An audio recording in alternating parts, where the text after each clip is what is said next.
Sejumlah pekerja dapur program makan bergizi gratis memilih mengundurkan diri. Kejadian ini terjadi di Kabupaten Sumeneb, Madura. Di antaranya adalah pasangan suami istri di Desa Pandian, Kecamatan Kota, Kabupaten Sumeneb, bernama Muhammad Farid dan Asia Wulandari. Dilansir dari Tribun Mataram.com, keduanya punya usaha warung nasi.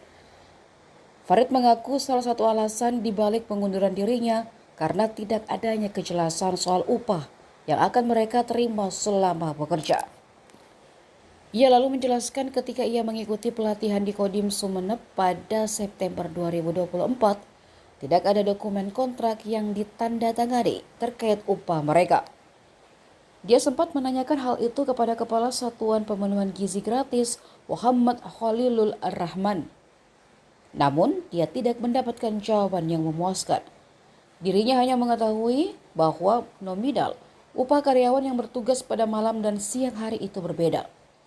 Sementara itu, Kepala SPPG Sumeneb Muhammad Khalilur Rahman membenarkan beberapa pekerja dapur MBG mengundurkan diri.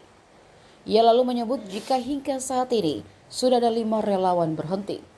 Alasannya juga termasuk jam kerja yang terlalu lama.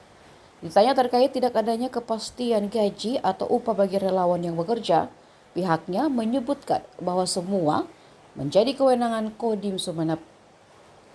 Bahkan seluruh proses rekrutmen relawan dapur MBG itu dilaksanakan oleh Kodim.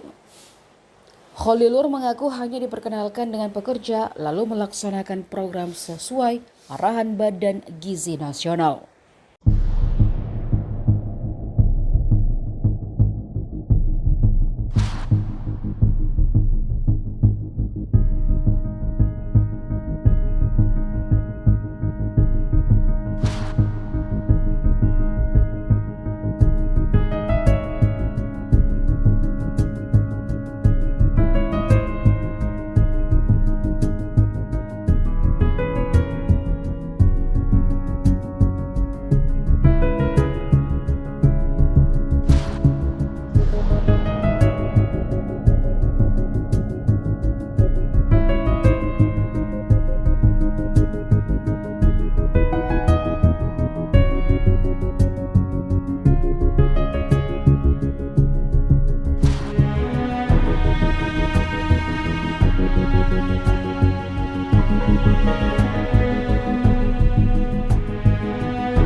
Download Tribun X sekarang, menghadirkan lokal menjadi Indonesia.